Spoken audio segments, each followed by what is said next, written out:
বিএনপির ভাইদেরকে একটা কথা বলি, আপনারা হয়তো অনেকে জানেনও না। পৃথিবীতে দ্বিতীয় ইতিহাস আছে কিনা মান্না ভাই জানলে বলবেন, আমি ভাইয়ের কাছ থেকে শুনতে চাইব।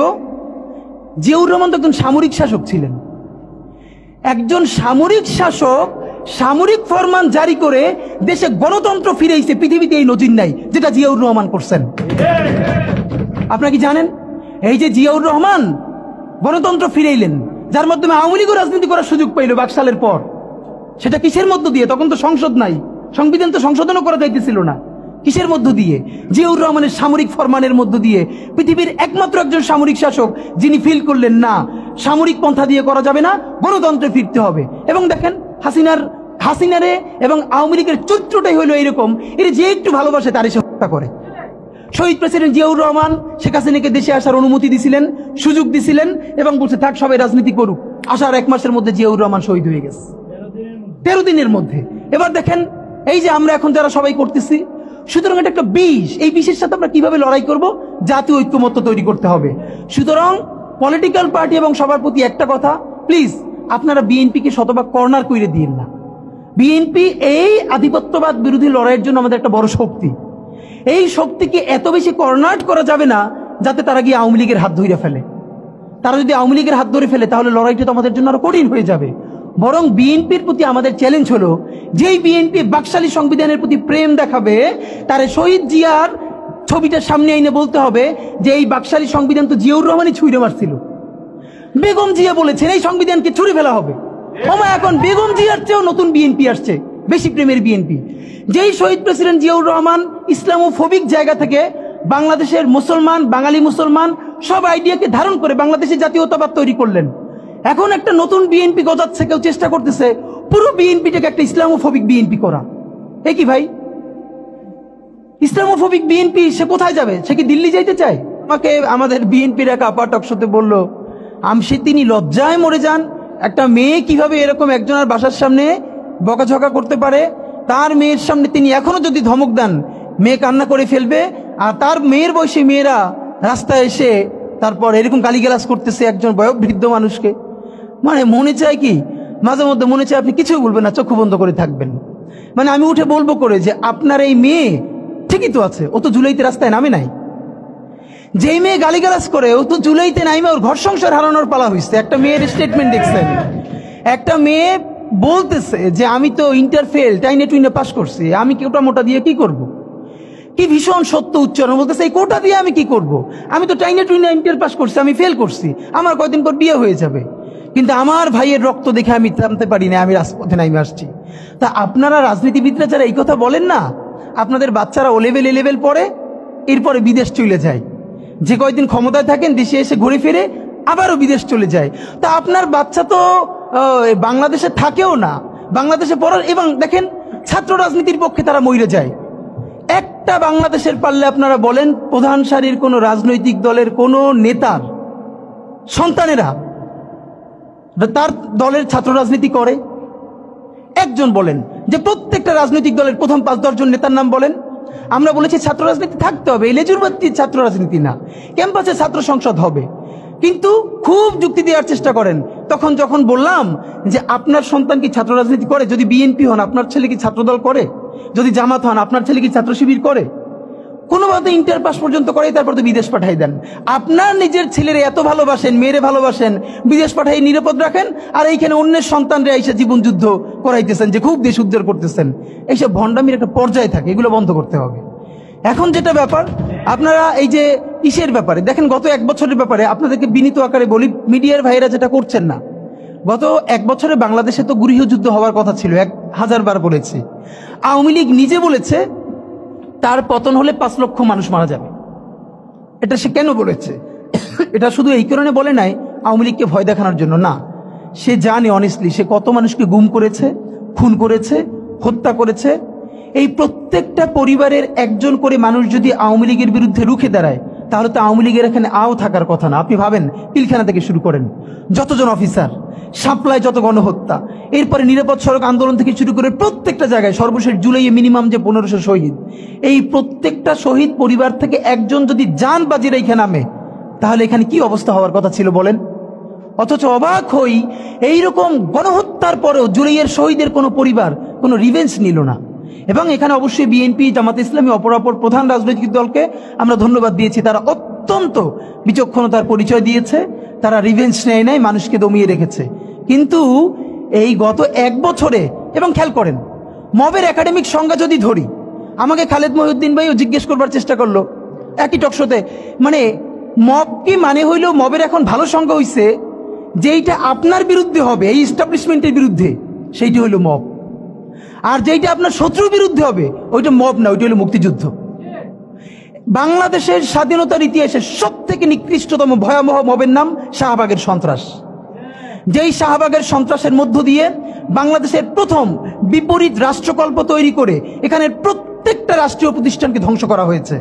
বাংলাদেশের বিচার ব্যবস্থা, বাংলাদেশের আইন ব্যবস্থা, সচিবালয় সবকিছুকে গুড়িয়ে দেওয়া হয়েছে। সেই শাহবাগ সন্ত্রাস না, সেই শাহবাগ মব না, সেই শাহবাগে প্রত্যেকটা জাতীয় দৈনিক প্রথম পাতায় লিড নিউজ করেছে তারা কখন মোম জ্বালাচ্ছে। আমি নিজে দেখেছি, শাহবাগে তো দিনের পর দিন আমি দেখেছি। যখন 40 থেকে 50 জন লোক মাত্র, দুপুরে লোক নাই, তখন মিডিয়াকে বলে দেওয়া হয়েছে এমন করে উপর থেকে ক্যামেরা ধরতে হবে যাতে অনেক লোক দেখা যায়। সেভাবে করে করে লোক আনা হয়েছে, প্রত্যেকটা গার্মেন্টসকে বাধ্য করে লোক আনা হয়েছে। আমার বিশ্ববিদ্যালয়ে, তখন আমি ঢাকা বিশ্ববিদ্যালয়ে পড়ি, আমার ছাত্রলীগের যারা আমার সহপাঠী ছিল, ওদের রুমে dry cake, 7 up, Coke, Sprite, biryani দিয়ে ভরা থাকতো। শাহবাগ হলো পৃথিবীর এমন একটা আন্দোলন যেখানে কাচ্চি থেকে শুরু করে সমস্ত খাবার দাবার দিয়ে আন্দোলন করা হয়। তো ওরা সব রুমে নিয়ে আসতো, যেগুলো এক্সট্রা থাকতো ওরা আবার ফ্রেন্ডদেরকে ডাকতো, কার কি লাগবে নিয়ে যা। এই কথা কেন বললাম? একটা মিডিয়া কি তখন সেটাকে মব বলেছে? সাংবাদিক মাহমুদুর রহমান হাজার আক্রমণের পর কুষ্টিয়ে যখন আক্রান্ত হয়ে 11টা মাথায় সেলাই লেগেছে, তার 11টা, রক্তাক্ত ভয়াবহ অবস্থা, একটা পত্রিকা সেটাকে মব বলে নাই। আদালত চত্বরে একজন মানুষ আদালতের কাছে গেছে, আদালতের সামনে তাকে বিচার মানে মাথা ফাটিয়ে দিচ্ছে, রক্ত। সংগ্রাম সম্পাদক আবুল আসাদ, পত্রিকা যদি জামাতের সমর্থিত হয় আপনি তো, সেটা তো কোনো কথা না। বাংলাদেশের প্রত্যেকটা পত্রিকার একটা আইডিওলজি আছে, কিন্তু এর মানে কি? এই যে প্রথম আলোর সামনে যারা দাঁড়িয়েছে, আমরা তাদের পক্ষে দাঁড়িয়েছি, আমরা বলি না। আপনি পারলে প্রথম আলোর বিকল্প আরো 10টা প্রথম আলো তৈরি করেন, তার অফিসের সামনে আপনার কাজটা কি? আমরা তো তখন সে কথা বলেছি।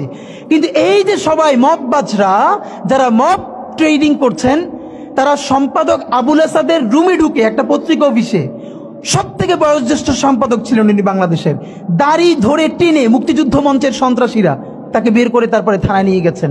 একটা পত্রিকা মব লেখে নাই, সেইগুলো কোনোটা মব না। এরপর তো বলতে পারবো হাজার হাজার।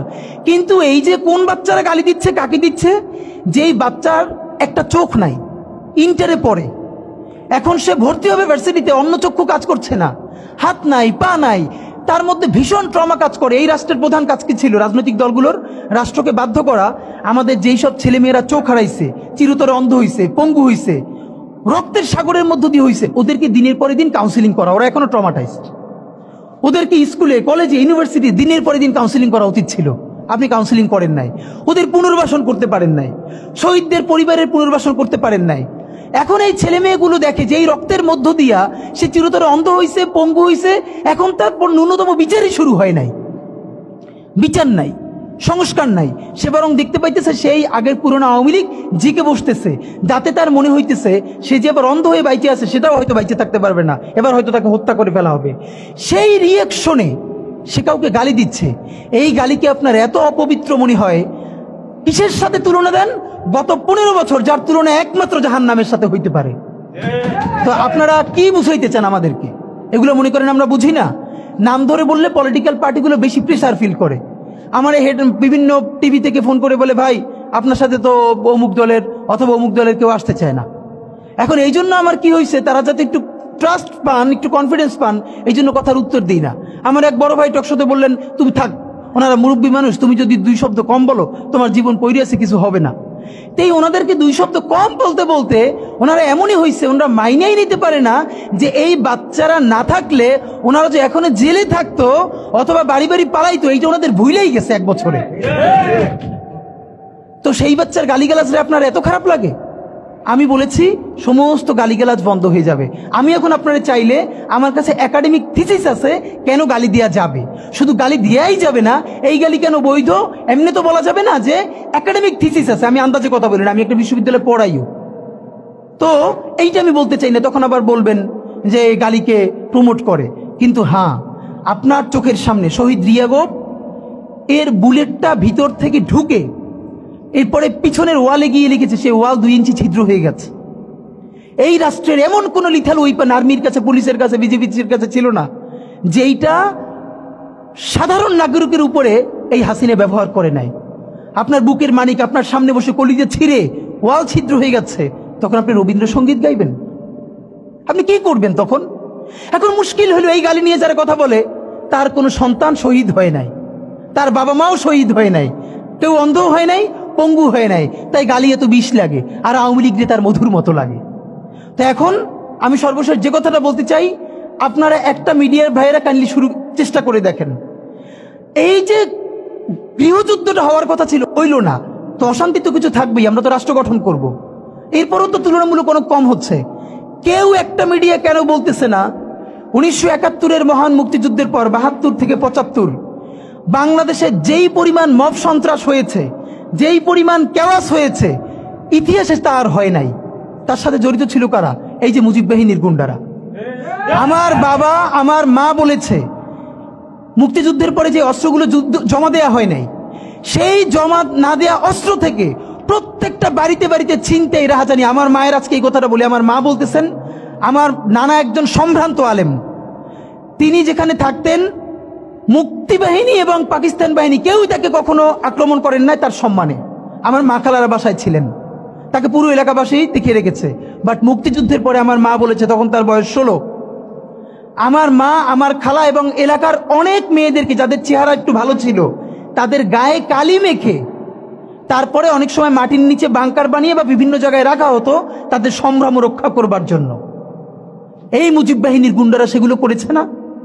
এমন কোনো চিন্তা নেই। ব্যারিস্টার ফুয়াদ ভাই সেদিনকে বলেছেন তার বাবা সে অসংখ্য সালিশ করেছে তাদের এলাকায় যে এই গুন্ডাগুলো মুক্তিযুদ্ধের পর বিভিন্ন জায়গায় ছিনতাই করতো, তারপরে এলাকাবাসী আইনে গাছের সাথে বাইধে রাখতো, এরপর এলাকার মুরব্বীরা আবার সব উদ্ধার কইরা মানুষের কাছে কাছে দিয়ে আসতো।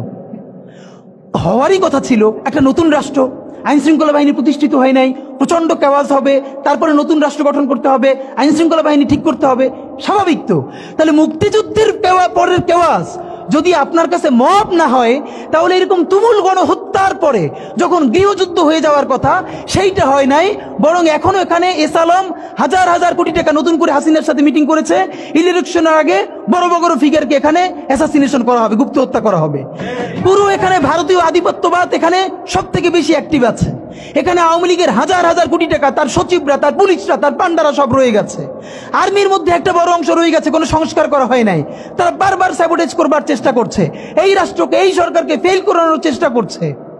তো আপনি মুক্তিযুদ্ধের পরে যে 3-4 বছর এইরকম রাহাজানি হয়েছে সেটাকে যদি অটকুন দিতে পারেন যে নতুন রাষ্ট্র গঠনের আগে এই ঝামেলাটা হয়, তাহলে এই যে নতুন বাংলাদেশের স্বপ্নের মধ্যে এইগুলোকে আপনি বড় করে মপ করে ফ্রেমিং করেন, আপনি এই জবান যে আপনার না, এই জবান যে দিল্লির জবান, ভারতীয় আধিপত্যবাদের জবান, সেইটা বুঝতে আমাদের পিএইচডি করা লাগে না। সুতরাং জুলাই সনদের সাথে নির্বাচনের ক্ষেত্রে শুধু আমাদের 2 মিনিট কথা। নির্বাচন হতে হবে। আমি একটু ভদ্রতার সাথে এবং শ্রদ্ধার সাথে বিনয় আমি জানাচ্ছি যে ভাইরা যেটা বলেছেন সকল দল মিলে আগামী 20 বছর নির্বাচন না হোক, না, এটা আমরা চাই না। আমরা নির্বাচন চাই। মানুষ গত 16 বছরে ভোট দিতে পারে নাই। মানুষ আনন্দ নিয়া শীতের সকালে বাচ্চা কাচ্চাকে কুয়াশার মধ্যে লাইন দিয়ে দাঁড়াই থাকবে, ভোট দিবে। আমরা সেই বাংলাদেশ দেখতে চাই। আমরা নির্বাচন চাই, নির্বাচন হতেই হবে। এই নির্বাচনকে বানচাল করবার জন্য দিল্লি থেকে শুরু করে আওয়ামী লীগ হাজার হাজার কোটি টাকা নতুন করে এখানে বিনিয়োগ করছে। নির্বাচন লাগবে। তবে আমাদের প্রশ্ন হলো সেই নির্বাচনের ম্যান্ডেট হবে কি? এখানেই আমাদের কথা। কোন ধরনের আপোষ ছাড়াই নতুন নির্বাচন হইতে হবে জুলাই সনদের ভিত্তিতে, এইটাই আমাদের কথা। জুলাই সনদের ভিত্তিতেই নির্বাচন হতে হবে এবং জুলাই সনদের বৈধতা নির্বাচনের আগেই দিয়ে সেইটার ভিত্তিতে নতুন নির্বাচন হবে, যেই নির্বাচনের ম্যান্ডেট থাকবে নতুন সংসদে নতুন বাংলাদেশের জন্য আমাদের রাজনৈতিক দলগুলো মিলে নতুন সংসদে নতুন সংবিধান উপহার দিবে। যেই সংবিধান 72-এর বাকশালী সংবিধান, ফ্যাসিবাদী সংবিধান, যেই সংবিধানের কোনো ম্যান্ডেট ছিল না বাংলাদেশ রাষ্ট্রের সংবিধান করবার, কারণ তারা পাকিস্তান রাষ্ট্রের মধ্যে শপথ নিয়ে পাকিস্তান রাষ্ট্রের জন্য সংবিধান প্রণয়নের কথা বলেছিলেন, কিন্তু বাংলাদেশ রাষ্ট্রের কোনো ম্যান্ডেট তাদের কাছে ছিল না। তারপরে তারা সংবিধান রচনা করেছেন, এরপরেও তারা একটা সেই সংবিধানকে লেজিটিমেট করবার জন্য একটা গণভোট দেন নাই। এরপরে যারা 73-এর একটা ভোট চুরির নির্বাচন দিয়েছে, সেই 73-এর নির্বাচনের ভোটের ইশতেহারের মধ্যেও তারা এই সংবিধানকে তারা লেজিটিমেসি দেন নাই, ইশতেহারে রাখেন নাই। সেই সংবিধানকে যুগের পরে যুগ আমরা বয়ে বেড়াবো, সেই দায়বদ্ধতা তো আমাদের নাই। এবং সেই সংবিধান কেমন ফ্যাসিস্ট সংবিধান করা হয়েছে, যেইটার সাংবিধানিক ভিত্তি দিয়েই আপনি একটা কথা বলতে পারবেন, এই যে সবাই বলে আইনের কথা, বলেন তো পারলে একটা কথা, হাসিনা কোনটা বেআইনি কাজ করছে? না, হাসিনা একটাও বেআইনি কাজ করে নাই। সে সমস্ত হত্যা, গুম, খুন এই সংবিধানের আইনের ভিত্তিতেই করছে। সে এই সংবিধানকে ডাস্টবিন বানিয়ে তত্ত্বাবধায়ক সরকার বাতিল করেছে, যা ইচ্ছে করে তাই করেছে। এবার তো সে তো বেআইনি কিছু করে নাই, কথা তো সত্য।